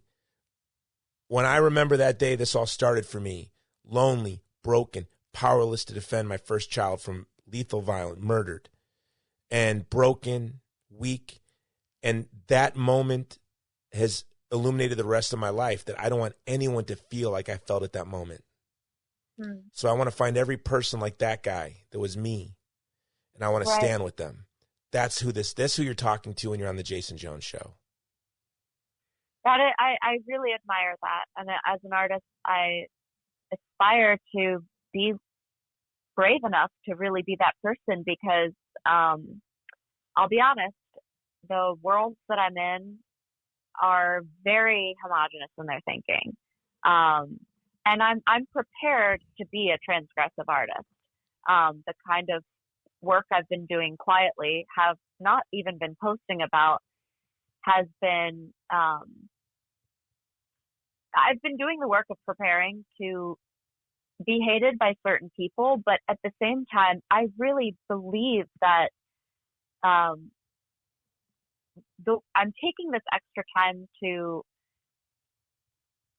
create language around what I'm trying to say that is inclusive, and I want to be able to talk about something, even how I mentioned the difference between the online space versus the poetry reading, physical, in-person space. Like, there really is just such a difference between the two. And so as an artist, I've been quiet in a lot of respects as I'm working on these different projects. But the one that's coming on April 9th is about echo chambers. And it'll be a photograph, and I'll let the photograph be a surprise.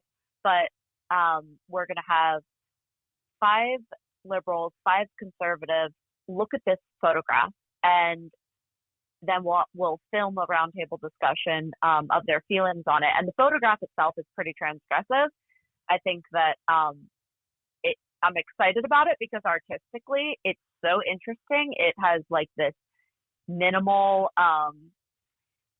elegance to it, and I'm collaborating with a world-class photographer, Andrew Matusik. He's been published in Italian Vogue and all of this. Celebrity photographer, incredible. And this amazing art director, Annie Laurie Mills.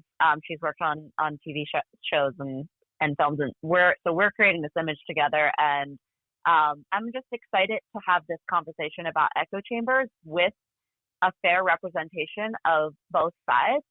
And I also am curious, like I'm kind of treating it as an experiment, but this conversation is inspiring to me because I'm aware, like this local global video in its own way, like I didn't promote it that much because I knew certain people would be like, well, I'm glad your local year was amazing. Mine was this way. Or, you know, maybe they would perceive the fact that I was still seeing people as wrong by the mob standards or whatever the thought process might be. So I shied away from posting about it too much.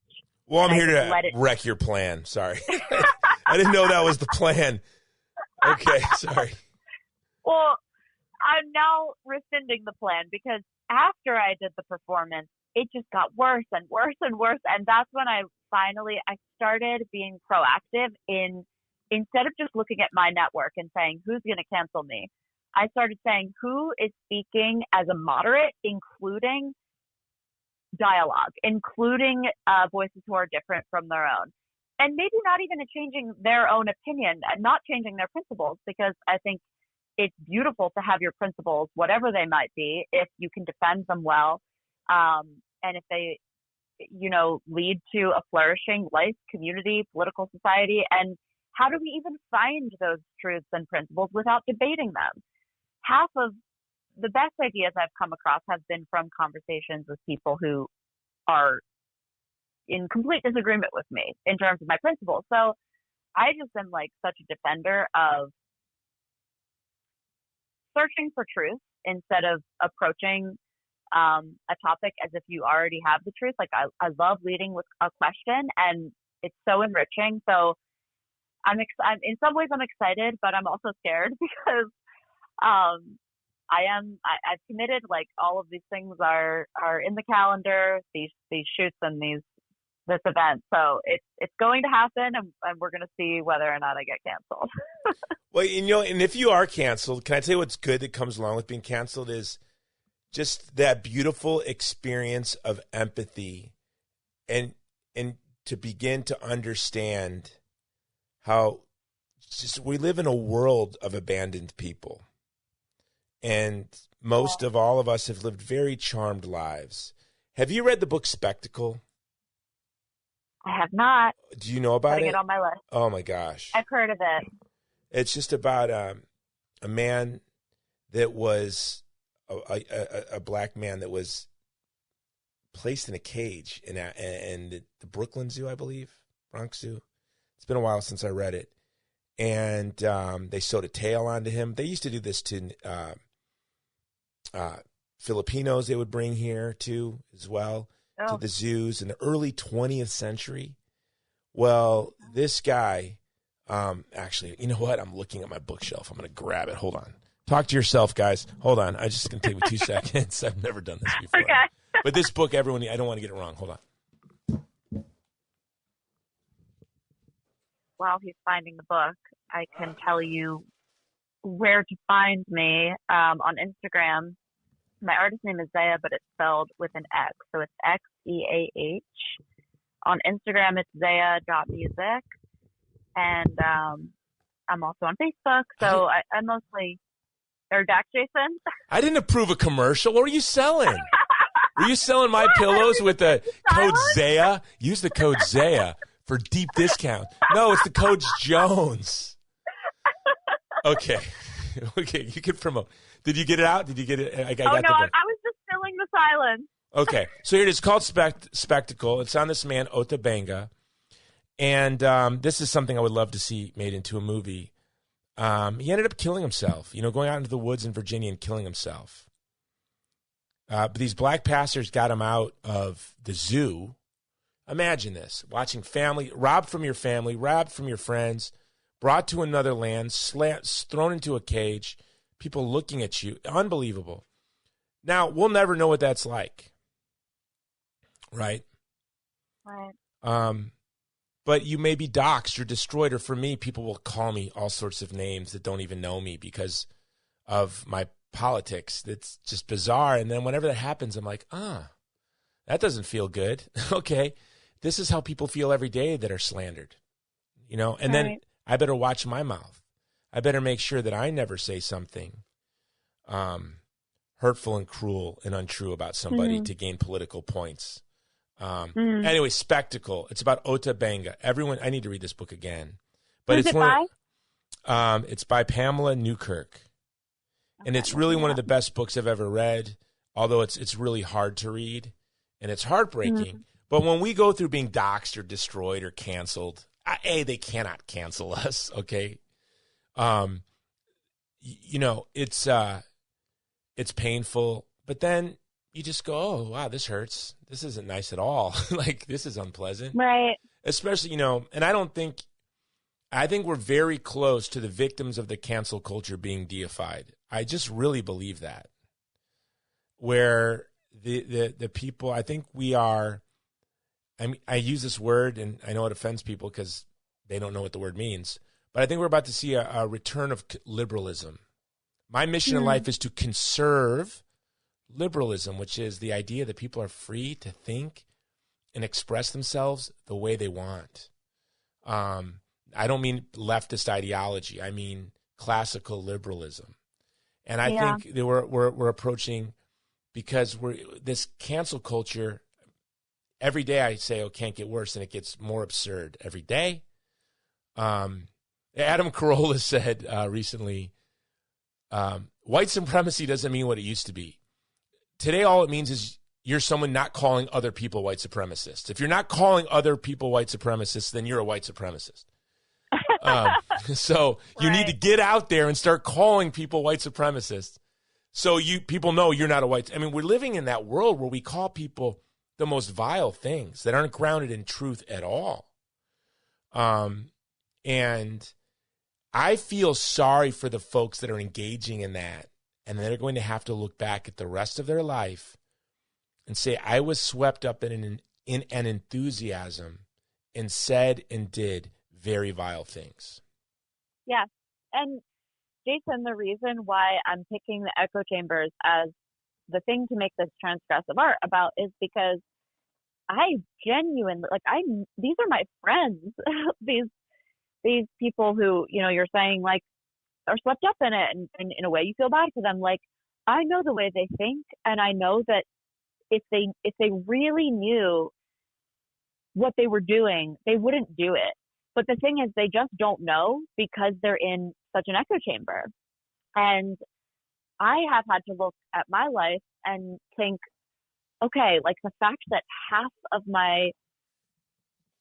everyone I know, if I'm just going to generalize it, is very left, and then half is very right. And I live in the Northeast, so maybe the people that I know who are on the right aren't necessarily the far right, but I don't even really know what that means anymore, the far right and the far left. Like, I feel like everyone's either far left or far right, and there's no in between. That's like my personal experience based on the people that I know. But can I ask you an honest question? Are their politics really much different, or is it just their tribal identification? If you were to sit them down and drill into their policies, would there be much difference? I would say there's almost no difference in the sentiment, and then there's some difference in the execution. So they all have the same goals. They want everyone to live happy, safe, prosperous lives. They want full legal protection for everyone. They don't want anyone to be abandoned to cruelty or hostility or injustice. That's all of us. That's who we are. I know. Why are we pretending that there's one side that's like that and the other's? It's insane. I think we've never been more similar as a people in our values. And to add to that, I've always thought the tension between the two led to a healthy kind of balance, like that I like the tension, and I typically refer to myself as like moderate or independent. But like I have values that are on the conservative side, and then I have values that are on the liberal side, but I'm not allowed to have any one of those values without being grouped into the entire ideology. And so it's like, how do I exist? Like, I feel like people who are genuinely processing things and being thoughtful are kind of being shoved to the side a little bit, because it's like, and again, it just all goes back to the way we share our news and information, because social media has taken over our sense of reality, the proportion of our perception of the proportion of, say, like just say conservative. Like if you're in a dominantly liberal echo chamber, you'll tend to think conservatives are all racist or are all, like when you see the event of storming the White House, like you think conservatives did that. And then, when say you're in a conservative echo chamber, you'll be like terrified of the liberals, like, oh my gosh, they're trying to like do all these things. And I just, it's exhausting. Like I'm telling you, I'm seriously so exhausted to the point that I have isolated myself, not even because of COVID. I can't be in conversations with people who are so reductionist in the way they categorize people. But then in order to really have a conversation about it, it always comes down to, oh, where did you get that information? Because of course we're always talking about a global reality instead of a local one. So who told you that? Where did you get that information? And then what I'm seeing is one ideology thinks where the other people got their news is fake, and then that ideology thinks where they got their news is fake. So how could you ever have a discussion on fake news on both sides? And it's honestly, I'm like, please, the reason I've chosen to talk about it is because at the root of it, that's what's leading to this hysteria, right? Not to minimize the fact that there are real problems. In addition to that, it's just in my life, in my situation. Yeah, but advocating for utopian ideologies and thinking and speaking only in cliches is not a good strategy to fix any problem in society. Exactly. And I will say the conversation that I had with my friend that went so well, the one I was talking about earlier in this podcast, the thing that we agreed on the most, and she said it, not me. She said, why do we have this expectation that we're all supposed to be on the same page? Why is there that expectation that we're all supposed to think the same exact way about X, Y, Z? Why is there that expectation? And I agreed with her, and I said, yeah, I think that the expectation should be in your local context, you live out the way that you want to live. Like if we have the freedom to do that, then that's the best case scenario, because of course I would love to live in a world where everyone thought the right way about everything, but that is completely impossible. And that's why I just love that you use the word utopian, because it's not even an option. Like when I'm looking to buy a house, I don't look at $10 million houses. Like I don't consider it as an option because I can't afford that. So I look in the price range I can afford. And I feel like we're looking way beyond our price range. Yeah. Well, by the way, we don't agree with, I change my mind on important things often, right? Right. And I have different experiences, or I come to think different way. It doesn't even make sense. We would be, if me from today got into a conversation with me from 5 years ago on Facebook, we would find a lot to argue about. Right. And I would block me. He's blocked. Jason Jones from 2015 is blocked. Right. And so it's just really, I think it's a spiritual sickness that we all are tempted to, and we must resist. And it's erupted in some sort of very strange ways and dangerous ways. And all I want is a world where kids can ride their bike in the cul-de-sac and I can barbecue. That's it. That's my goal in life. We just want a peaceful, prosperous, and like you said, I find that my friends who are all across the spectrum, like you said, you put it perfect. When it comes to ends, they have the same goals, the same ends in mind. How to achieve those ends is where they differ, and they will fight like mortal enemies over just prudential differences on how to achieve the same goals. It's so bizarre.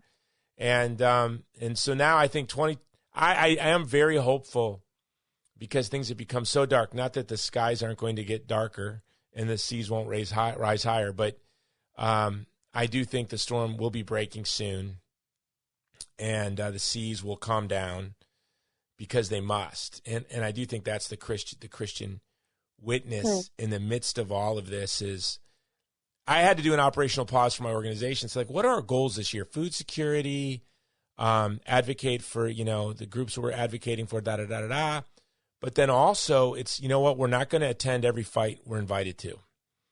And what we really want to do is focus on those ends and share how we all do really have shared ends in mind and not allow our disagreements on how to achieve those ends to make it impossible to even to drift further from our goals than we were when we started.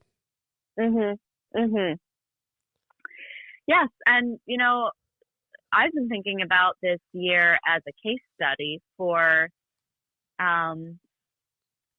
what not to do. I mean, really, I think it was so dramatic. It was so, like you said, there were aspects of it that were so absurd that I'm in a way thankful that it went down the way that it did, because specifically with the local global concept, I would have never arrived at that so quickly if it hadn't been for this year.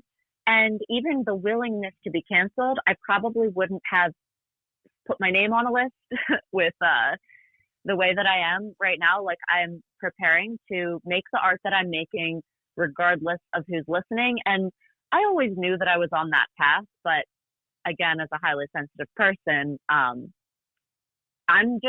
not the archetypal person who's like screaming, looking for a fight. Like I'm looking at some of these thought leaders online, and I feel like in our cultural environment, it's like the screamy kind of binary, like pigeonholed person.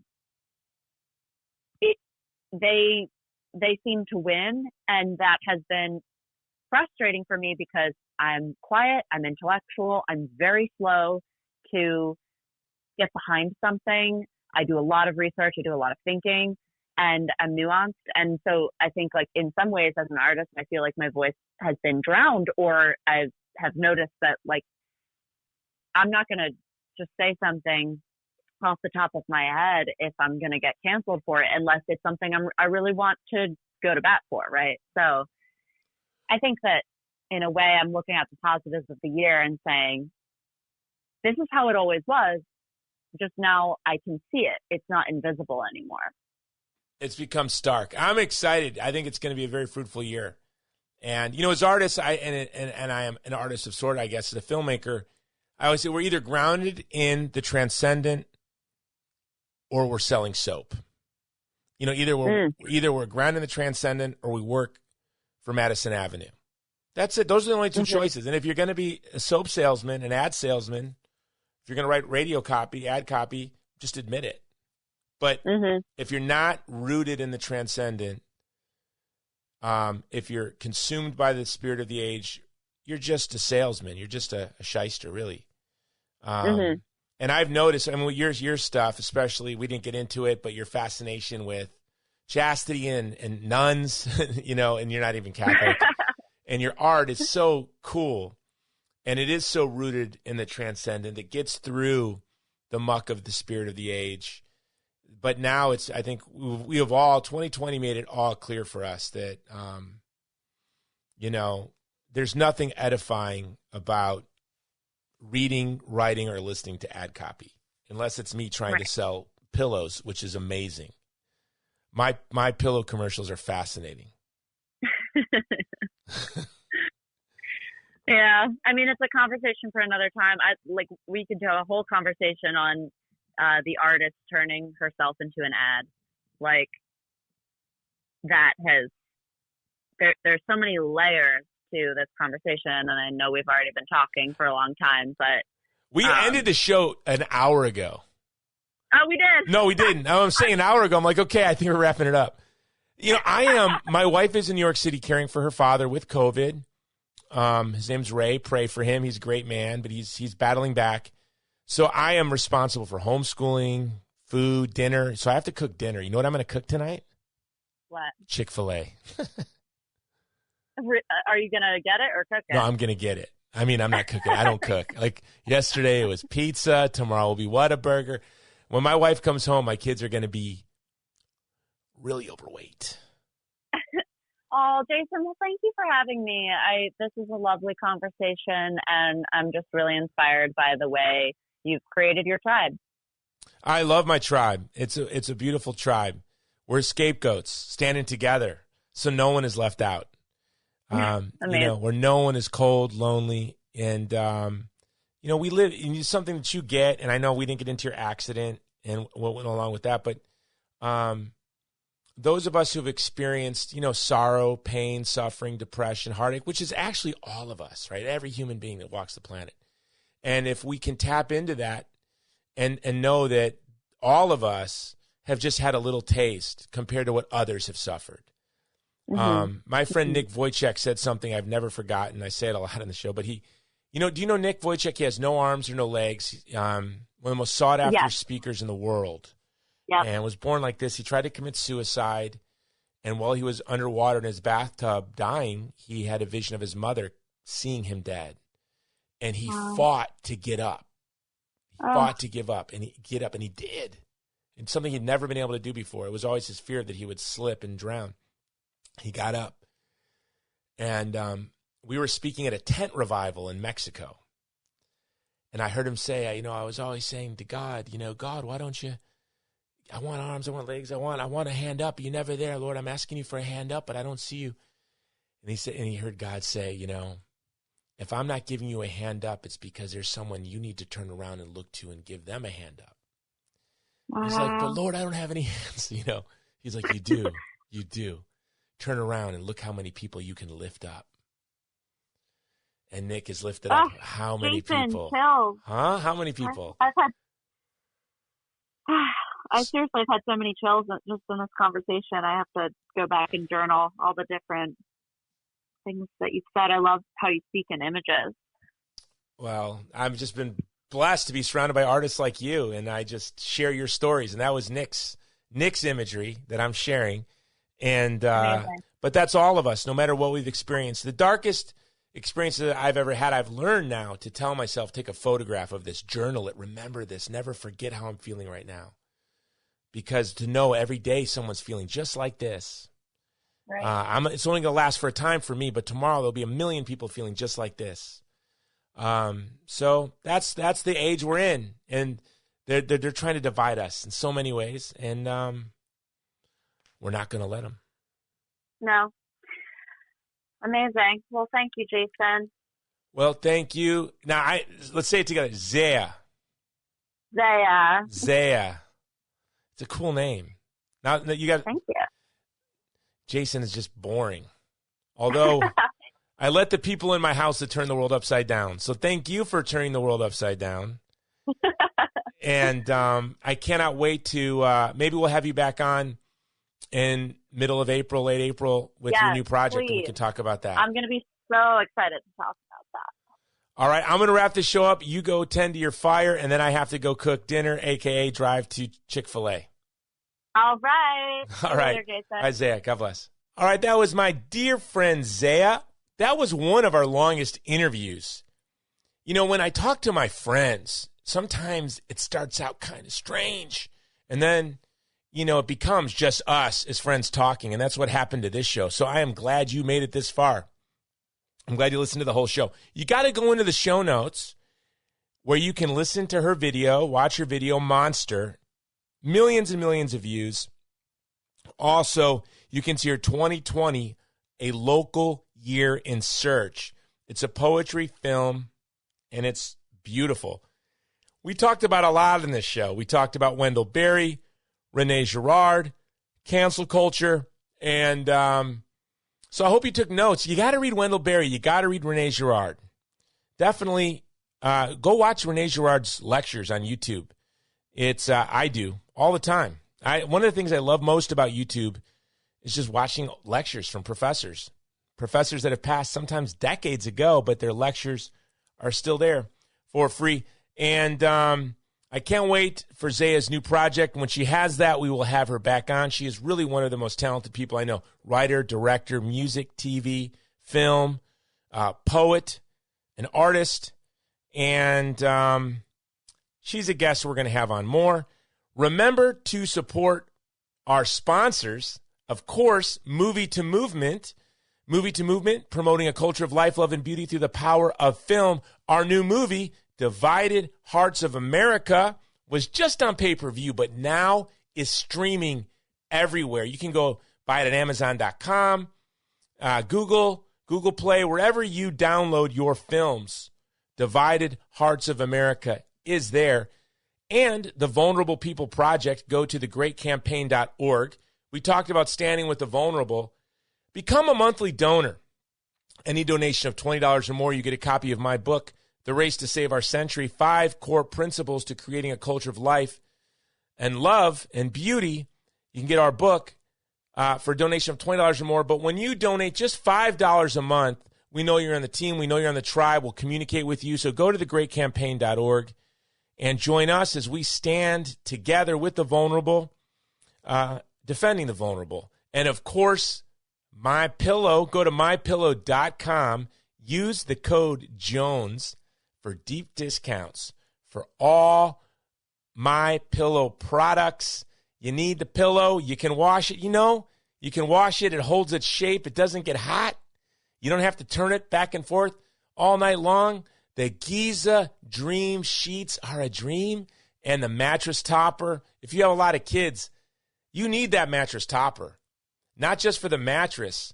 You just put that down there, and my kids just drag it up to the living room, and they all sit on it when they play chess, play Sorry, play Risk, whatever they're doing.